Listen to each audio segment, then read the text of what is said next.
وقل رب زدني علما. بسم الله الرحمن الرحيم.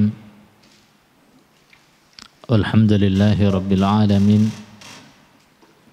والصلاة والسلام على أشرف الأنبياء والمرسلين نبينا محمد وعلى آله وأصحابه أجمعين. أما بعد. Pertemuan kali ini kita akan memulai membahas hadis pertama dari kitab Tahdzib Bulughul Maram.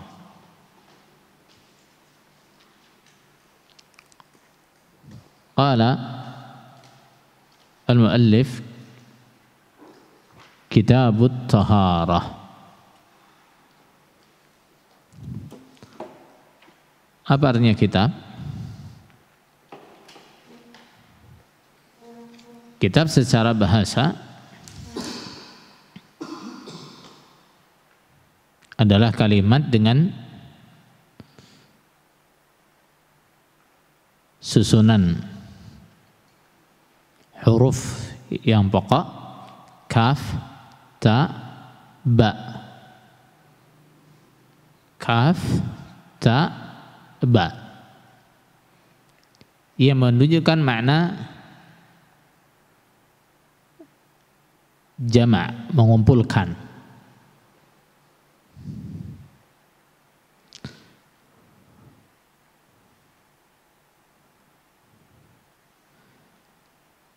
Seperti orang mengatakan kataba, menulis. Kalau artinya dalam bahasa kita apa? Menulis. Kenapa disebut kataba? Karena orang yang menulis mengumpulkan beberapa huruf menjadi satu kata.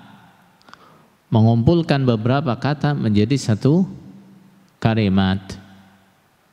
Mengumpulkan beberapa kalimat menjadi satu bab. Mengumpulkan beberapa bab menjadi satu kitab dan seterusnya.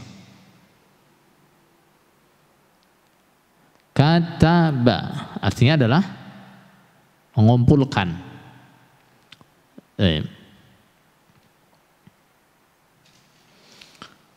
Adapun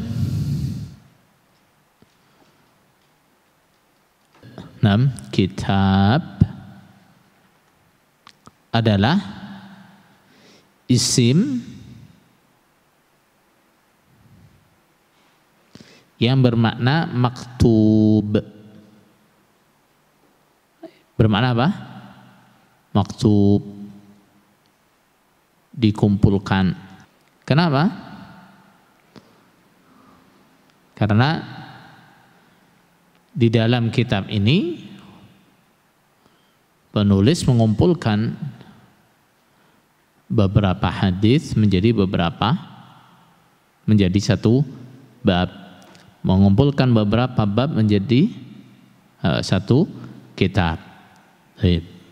Adapun biasanya ulama menjadikan istilah kitab untuk apa? Untuk sesuatu atau bagian yang mengumpulkan beberapa bab dan pasal. Mengumpulkan beberapa bab dan pasal. Misal di sini nanti Kitabut Taharah, kitab tentang taharah. Maka di dalamnya itu nanti terdapat beberapa bab. Ada bab tentang air, ada bab tentang wadah-wadah, ada bab tentang cara beristinja, ada bab tentang berwudu, mandi dan seterusnya.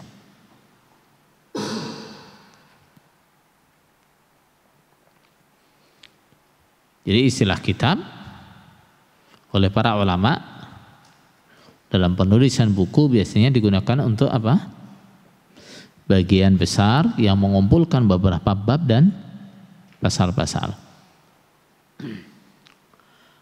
At-taharah.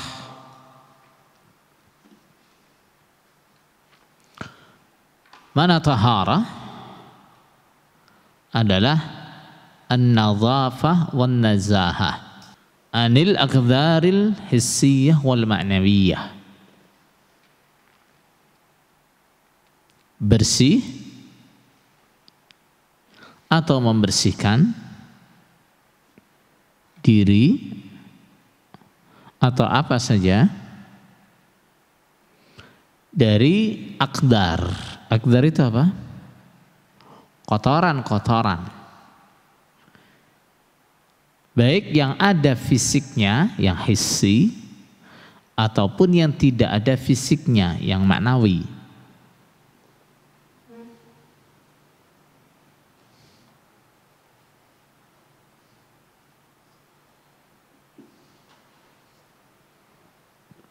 Nah, adapun yang dimaksud di dalam syariat taharah artinya adalah irtifa'ul hadath bil ma'i awit turab,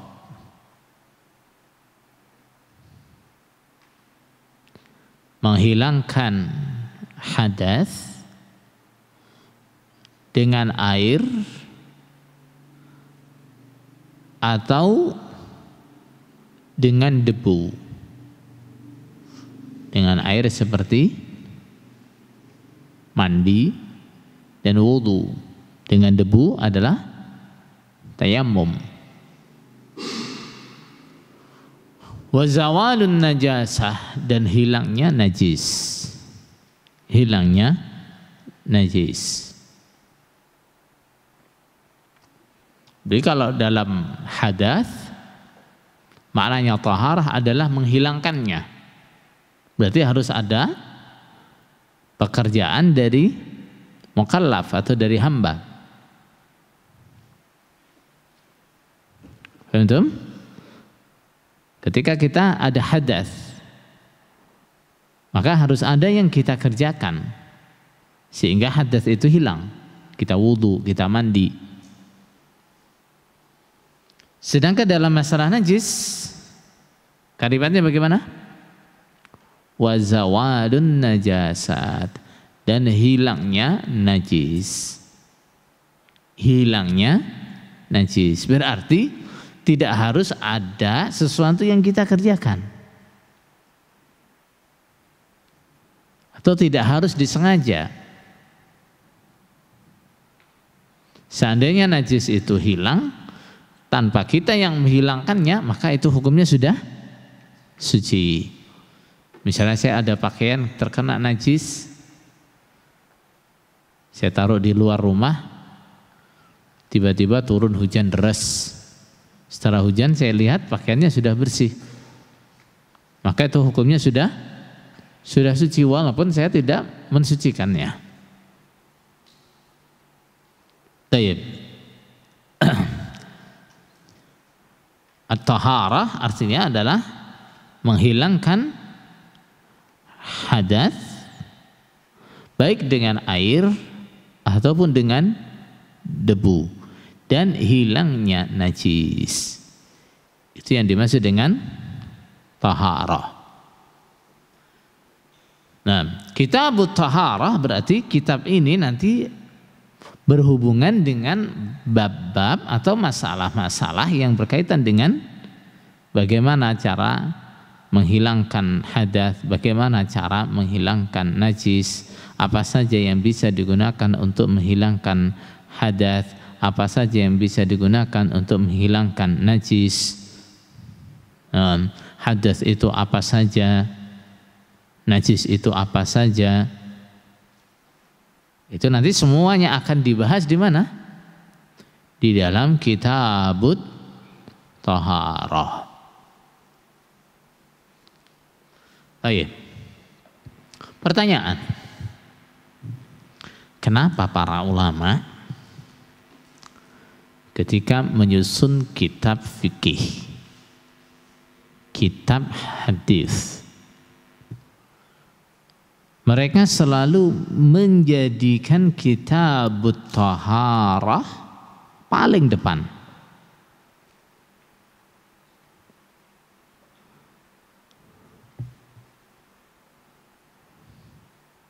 Kenapa? Jawabnya adalah karena ketika para ulama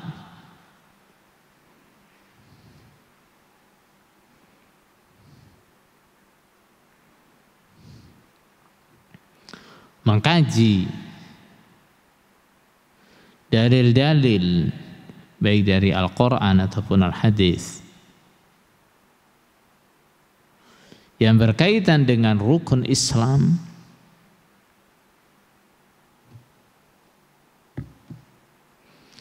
yang mereka jumpai rukun Islam yang pertama adalah apa? Mengucapkan 2 kalimat syahadat. Artinya itu berkaitan dengan apa? Akidah. Nah, ya berkaitan dengan akidah. Dan ini sudah disendirikan pembahasannya oleh ulama dalam kitab-kitab apa? Dalam kitab-kitab tauhid, kitab-kitab akidah. Kemudian setelah 2 kalimat syahadat, urutannya apa? Rukun Islam yang kedua adalah salat. Rukun Islam yang kedua adalah salat. Nah, berarti ketika ulama menyusun kitab fikih, nah, entah dengan metode menghadirkan hadis-hadisnya atau dengan metode menghadirkan masalah-masalahnya, yang harus mereka bahas terlebih dahulu adalah hal-hal yang berhubungan dengan rukun Islam yang keberapa? Yang kedua, yaitu salat.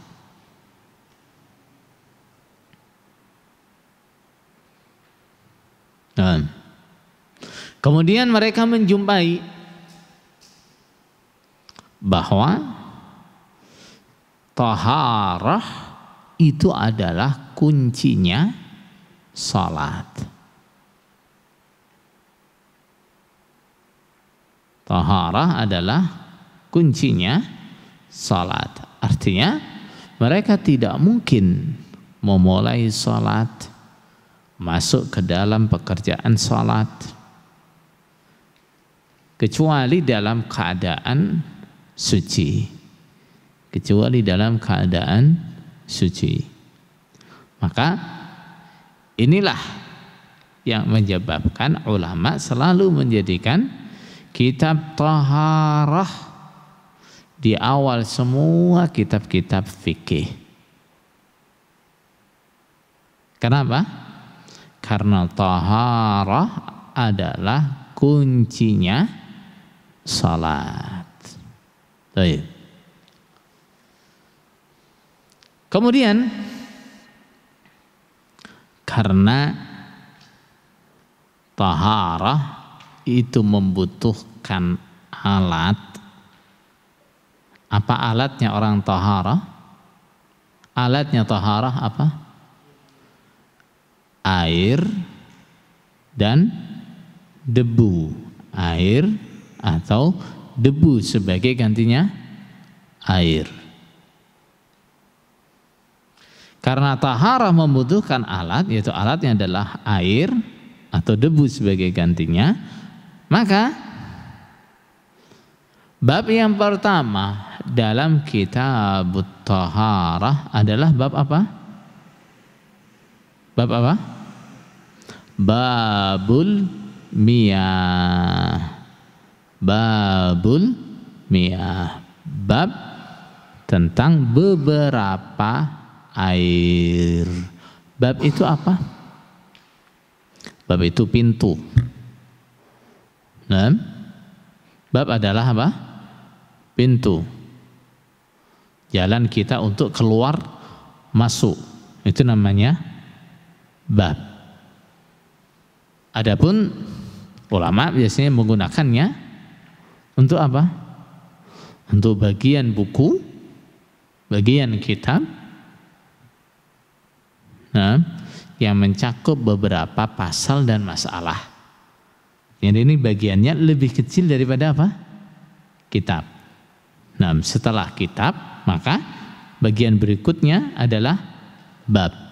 Nah, di dalam bab itu nanti akan ada beberapa pasal, ada beberapa masalah. Nah, babul miyah berarti ini adalah bab yang mengumpulkan masalah-masalah yang berhubungan dengan apa? Miyah. Apa miyah itu? Nah, miyah adalah jamaknya ma. Jamaknya apa? Ma. Nah, artinya apa? Air. Kenapa dipakai kalimat jamak? Kenapa mu'alif menggunakan kalimat jamak beberapa air? Kenapa Yuda? Hah? Karena air itu macam-macam. Ada yang bisa dipakai untuk sesuci.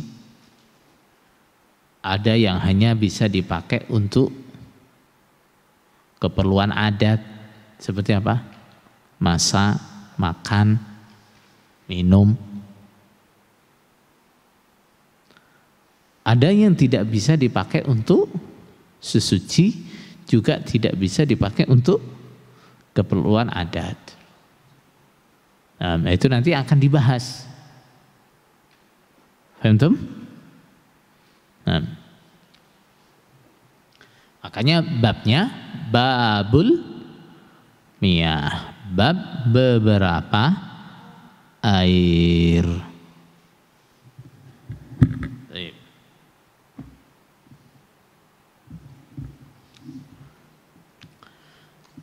Kita menginjak hadis yang pertama. Seperti kita katakan sebelumnya bahwa kitab Tahdzib Bulughul Maram ini adalah gabungan dari kitab apa? Bulughul Maram dan kitab Umdatul Ahkam. Nah, kitab Bulughul Maram oleh muallif ditambahi hadis-hadisnya Umdatul Ahkam yang tidak terdapat dalam Bulughul Maram. Nah, al-haditsul awal, hadis yang pertama. Hadis yang pertama ini adalah hadisnya Umdatul Ahkam yang tidak ada dalam Bulughul Maram. An Amiril Mu'minin Abi Hafs Umar bin Al-Khattab radhiyallahu anhu qala Sami'tu Rasulullah sallallahu alaihi wasallam yaqul Aku mendengar Rasulullah sallallahu alaihi wasallam bersabda Innamal a'malu binniyat. Innamal a'malu sesungguhnya beberapa amal itu binniyat dengan beberapa niatnya. Innama adalah huruf hasr. Apa? Huruf hasr. Apa artinya hasr itu? Membatasi. Maksudnya gimana? membatasi hukumnya kalimat setelah innama terbatas pada khobarnya. Terbatas pada apa? Khobarnya. Nah, sehingga kalimat ini artinya sama dengan mal a'malu illa binniyah. Mal a'malu illa binniyah. Tidak ada amalan-amalan kecuali dengan niat.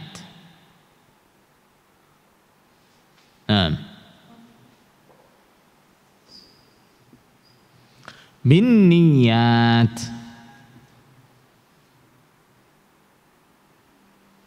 itu isim apa? Isim apa? Jama' muannas salim. Jama' muannas salim. Kenapa Rasul bersabda menggunakan kalimat jama'? Kenapa? Karena niat itu banyak. Niatnya orang beramal itu macam-macam. Ada yang beramal niatnya lillah. Ada yang beramal niatnya karena apa? Dunia. Yang niatnya dunia itu macam-macam. Ada yang tujuannya harta, ada yang tujuannya kedudukan, ada yang tujuannya sanjungan, dan seterusnya. Maka Rasulullah bersabda, innamal a'malu binniyat. Amal-amal itu tergantung dengan niatnya. Baik.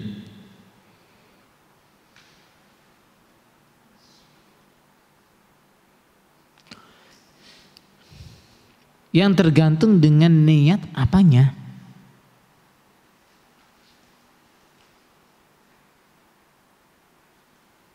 Nah sekarang amal-amal itu tergantung dengan niatnya.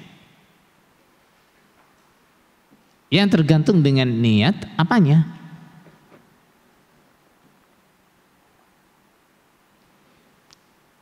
Yang pertama adalah kesahihannya. Apakah amal itu sah atau tidak? Tergantung apa? Niatnya. Orang salat sah sebagai salat atau tidak? Tergantung apa? Niatnya, dia niat sholat apa enggak. Kalau dia enggak niat sholat, misalnya kalau dalam kepahamannya Jokam itu ada niat apa? Budi luhur. Niat budi luhur. Wong sholat kayak niat budi luhur. Walaupun dia misalnya di waktu zuhur sholat 4 rakaat misalnya. Karena dia nggak niat sholat, niatnya budi luhur. Sebenarnya itu bukan budi luhur ya, budi asor itu ya. Budi asor. Walaupun mereka menyebutnya budi luhur, itu budi asor itu. Bermain-main dengan ibadah. Sholat kok diniati bohong-bohongan. Walaupun dia sholat zuhur 4 rakaat di waktu zuhur nih ya. Waktu zuhur setelah di belakang imam 4 rakaat misalnya. Kalau dia nggak niat sholat, sah sebagai sholat apa enggak? Enggak. Paham? Sah atau tidak tergantung dengan apa? Niatnya. diterima atau tidak juga tergantung dengan niatnya. Kalau dia amalnya lillah, karena Allah, maka amalnya diterima. Kalau tidak karena Allah, maka tidak diterima. Paham tuh?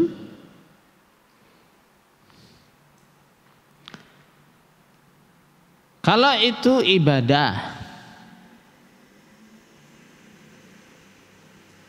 yang juga serupa dengan adat. Apa adat itu? Kebiasaan. Kalau itu ibadah yang serupa dengan adat, apakah yang dia kerjakan itu ibadah atau adat? Pertanyaannya atau jawabannya tergantung dengan niatnya. Niat dia apa? Ada orang mandi, mandinya itu ibadah, artinya mandi jinabat atau mandi besar, atau mandi biasa? Jawabnya apa? Tergantung niatnya. Walaupun cara mandinya sama seperti orang mandi besar, tapi dia nggak niat mandi besar. Dia tidak niat untuk menghilangkan hadas, atau tidak niat mengerjakan sunnahnya mandi besar. Niat dia hanya biar badannya seger, maka itu tidak jadi ibadah. Jadinya apa? Adat. Bila ibadah, suatu ibadah itu sama prakteknya dengan ibadah yang lain,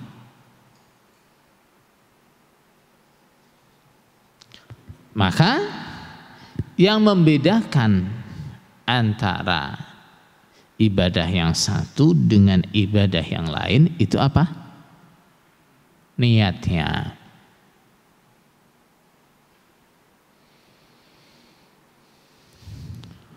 Waktu subuh, saya di suatu daerah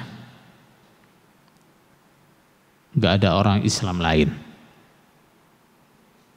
sendiri saya di situ. Begitu masuk waktu subuh, saya sholat 2 rakaat. Pertanyaannya, sholat 2 rakaat itu sholat sunnah fajar atau sholat subuh?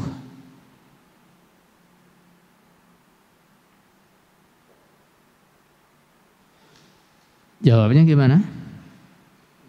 Tergantung niatnya. Innamal a'malu binniyat. Kalau niatnya sholat sunnah fajar, maka itu adalah sholat sunnah fajar. Bila niatnya adalah sholat fajar, sholat subuh, maka itu adalah sholat subuh. Nah, innamal a'malu binniyat. Sesungguhnya amalan-amalan apa saja itu tergantung dengan niatnya. Niat itu apa sih?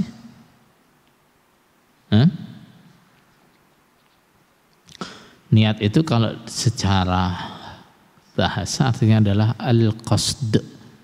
Apa? Al-qasd.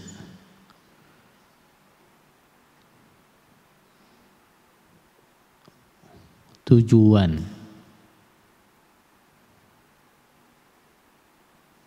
apa namanya? Tujuan.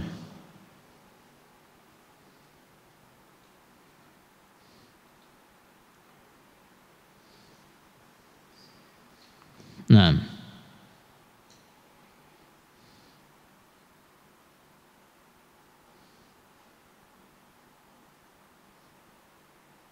kalau ada ulama mengatakan bahwa yang dimaksud dengan niat adalah imbi'atsul qalbi nahwa ma yarahu muwafiqan li gharadin. Tergeraknya hati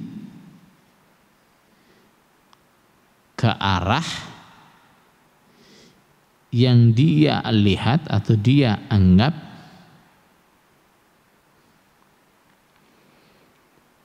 mencocoki dengan tujuannya, min jalbi naf'in au daf'i dhurrin. Apakah tujuannya adalah mengambil manfaat atau menarik manfaat atau menolak bahaya? Itu namanya niat.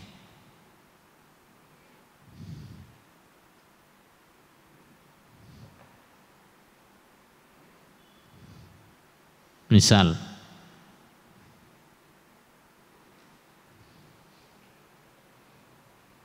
seseorang merasakan badannya gak nyaman, panas, berkeringat.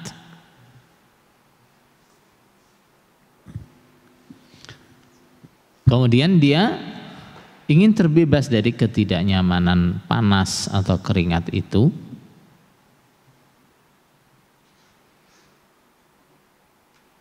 Dengan cara apa? Dia mau mandi. Caranya apa? Dia akan mandi. Itulah yang dimaksud dengan apa? Niat.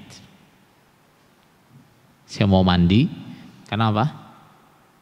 Saya tidak mau badan saya lengket, badan saya panas, badan saya nggak nyaman, badan saya gatal. Bentum?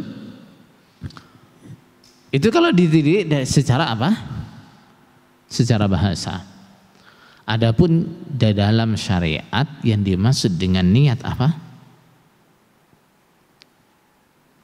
Ketetapan, keputusan untuk mengerjakan ibadah karena ingin dekat kepada Allah.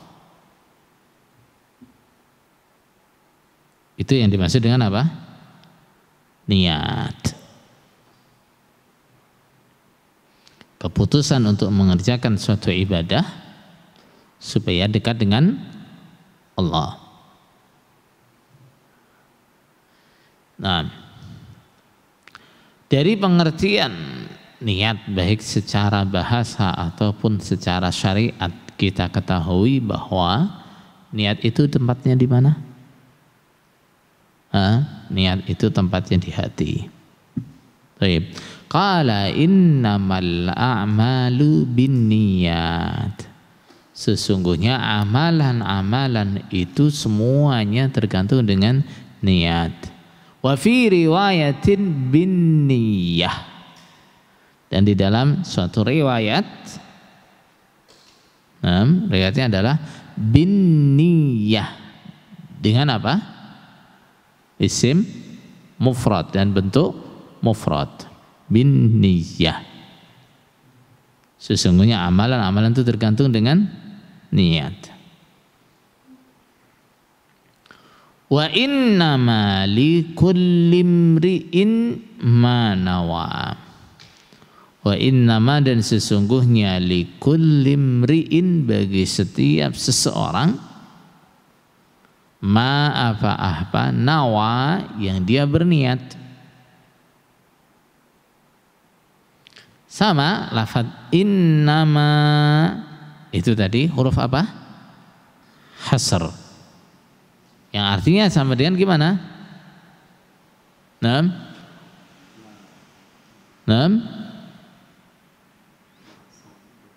Wa ma likulli imri'in illa ma nawa, atau wa laisa likulli imri'in illa ma nawa. Dan seseorang tidak akan mendapatkan dari amalnya kecuali yang dia niatkan. Kalau dia niat ibadahnya untuk urusan dunia, dia akan dapat pahala atau tidak? Tidak. Kalaupun dia dapat, yang didapat adalah apa? Dunia. Kalau dia tadi mandi untuk menyegarkan badannya, sementara dia ada tanggungan mandi jinabat misalnya, mandinya tadi sudah mencukupi dari mandi jinabat atau belum? Belum. Kenapa? Dia tidak niat mandi jinabat, dia hanya ingin menyegarkan badannya, maka yang dia dapat hanya segarnya badan. Wa innama likulli imri'in ma nawa, seseorang hanya akan mendapat dari apa yang diamalkannya sesuai dengan apa? Sesuai dengan niatnya. Kemudian Rasulullah sallallahu alaihi wasallam memberikan contoh dengan ibadah yang paling besar pahalanya, atau dengan salah satu ibadah yang pahalanya termasuk paling besar. Apa itu? Hijrah. Faman, maka barang siapa kanat yang ada hijratuhu, hijrahnya ilallahi, kepada Allah, wa ila rasulihi, dan kepada utusan Allah. Artinya barang siapa yang hijrah niatnya adalah untuk mendapatkan pahala Allah dan supaya dekat dengan Rasul, supaya bisa banyak belajar dari Rasul. Fahijratuhu, maka hijrah dia ilallahi, pada Allah, wa rasulihi, dan pada utusan Allah. Maka hijrah dia kepada Allah Rasul. Maksudnya gimana? Pahala, keutamaan yang dijanjikan oleh Allah Rasul untuk orang yang hijrah, dia dapatkan. Nah, pahala yang dijanjikan oleh Allah Rasul untuk orang yang hijrah, dia dapatkan. Ini contoh niat.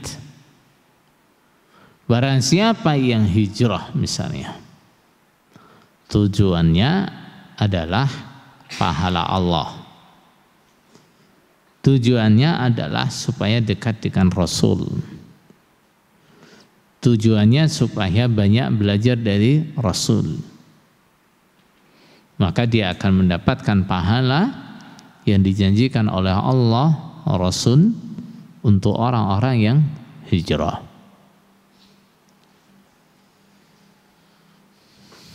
Hijrah itu apa sih?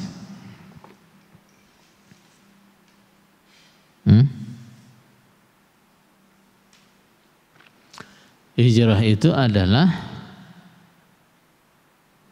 meninggalkan atau pindah dari negara-negara atau wilayah atau kampung yang di situ dia tidak bisa menegakkan agamanya.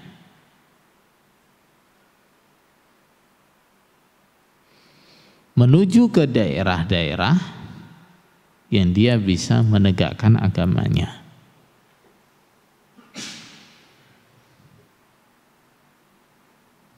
Nah,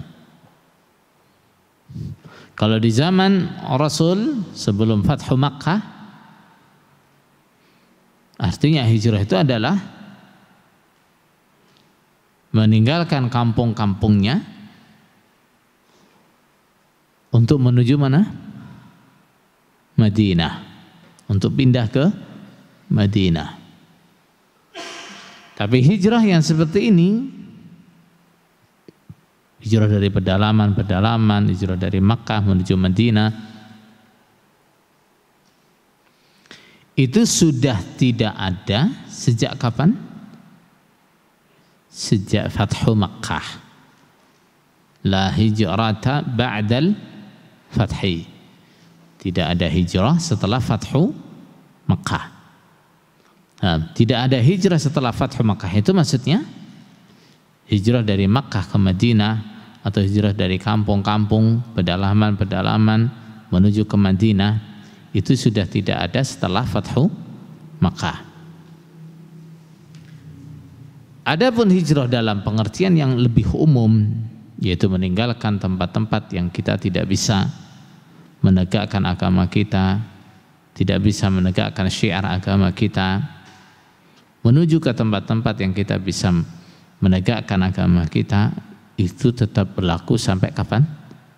Sampai hari kiamat. Nah, tetap berlaku sampai hari kiamat.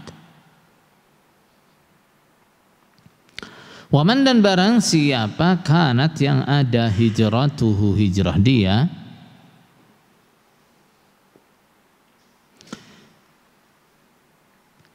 ilallah li dunya karena dunia,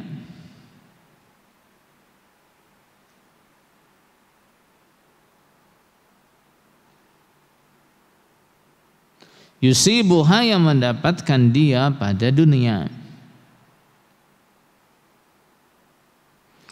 awimra'atin atau karena perempuan, yatazawwajuha yang menikahi dia pada perempuan. Ini contoh niat-niat yang tidak apa? Karena Allah.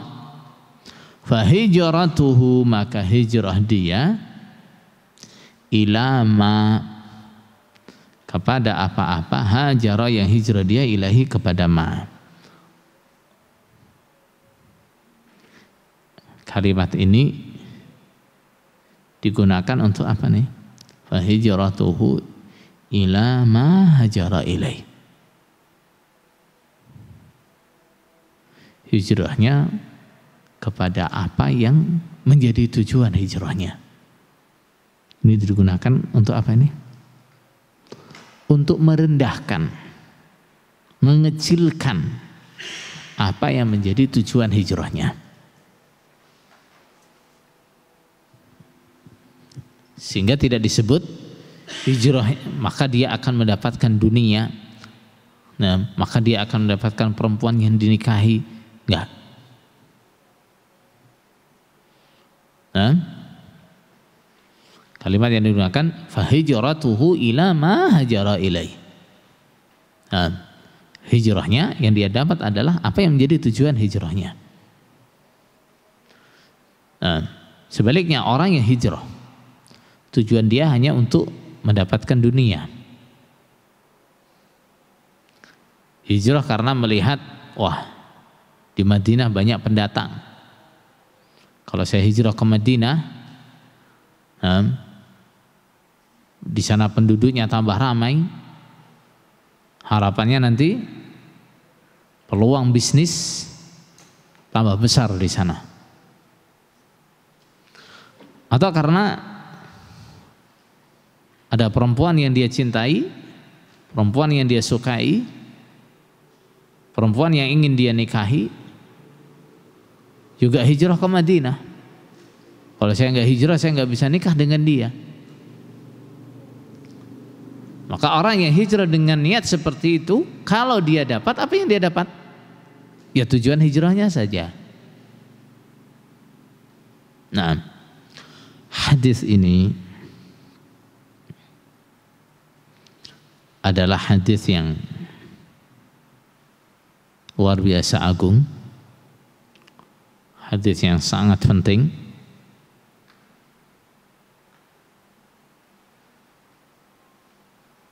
yang oleh sebagian ulama dikatakan salah satu dari 3 hadis yang menjadi apa? Sepertiganya ilmu atau sepertiganya agama. Nah,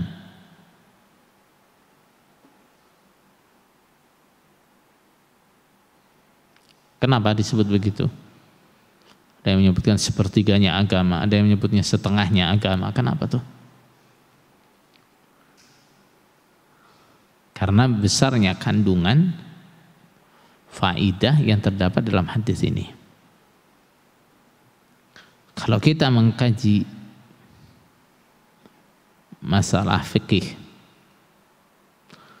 hampir semua masalah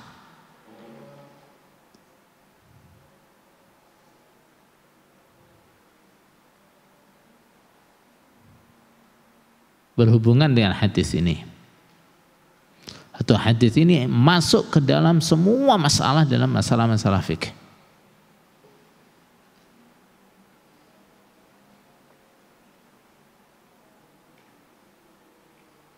Nah,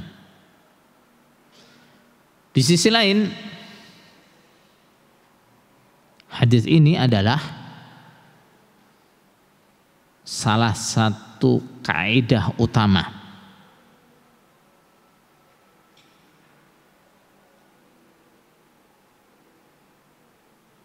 salah satu kaidah utama dari kaidah-kaidah Islam.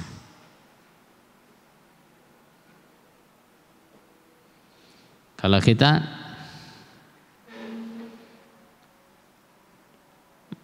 melihat 5 kaidah besar yang disepakati oleh seluruh ulama. Artinya ketika ulama sudah, semua ulama sepakat, itu mesti benarnya.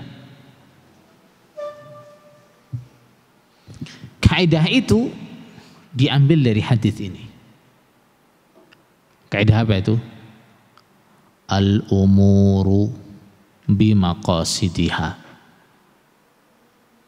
Semua urusan, semua perkara tergantung apa tujuannya.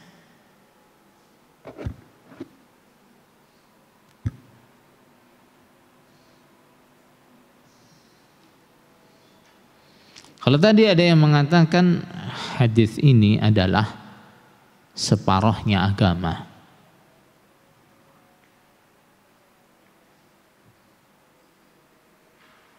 itu apa maksudnya? Karena syarat suatu amal itu dikatakan amal saleh.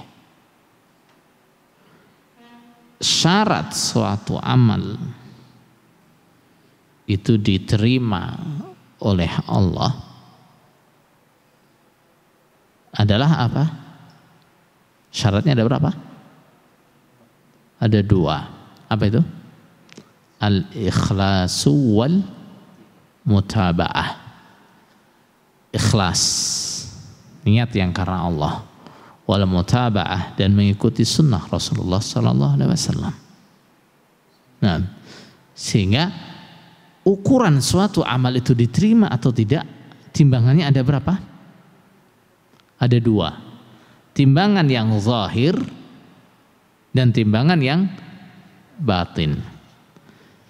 Timbangan yang zahir adalah kecocokan amal itu dengan sunnah Rasulullah SAW. Timbangan yang batin yang tidak terlihat adalah apa? Niatnya. Apakah lillah atau tidak? Nah, secara global di dalam hadis ini Rasulullah sallallahu alaihi wasallam memberikan kabar bahwa amalan itu semuanya tergantung dengan niat.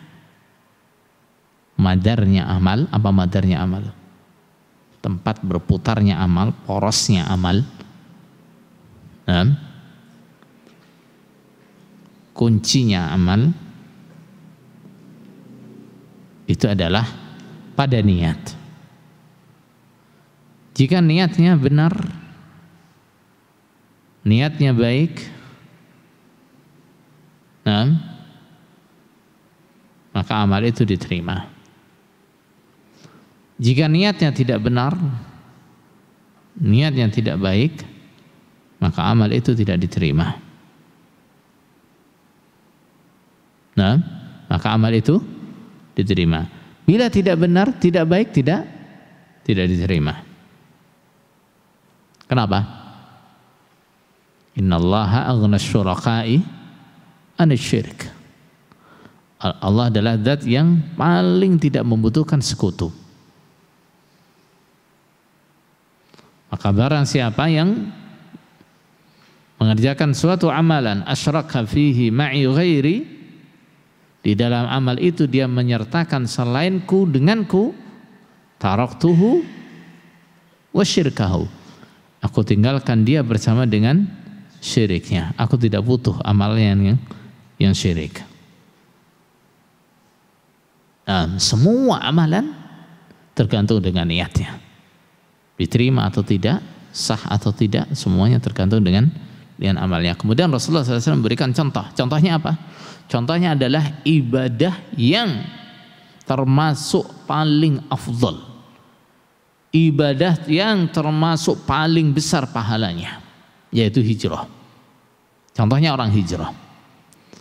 Orang hijrah, kalau niat dia adalah Allah, Rasul, niat dia ingin mendapatkan pahala Allah, niat dia ingin dekat dengan Rasul, niat dia supaya bisa menolong Rasul, niat dia supaya bisa belajar banyak dari Rasul, maka dia akan mendapatkan pahala hijrah yang dijanjikan oleh Allah Rasul. Kemudian kalau orang niat hijrah, tujuan dia adalah untuk mendapatkan dunia, tujuan dia adalah karena ingin menikah dengan seorang perempuan, maka bagaimana?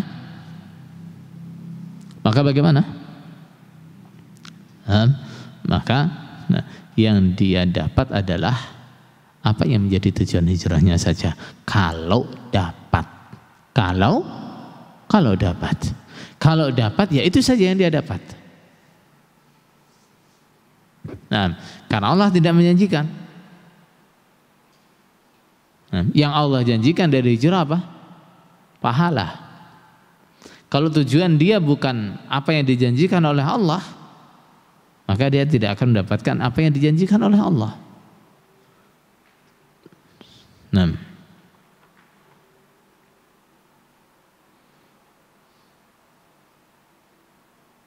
Baik.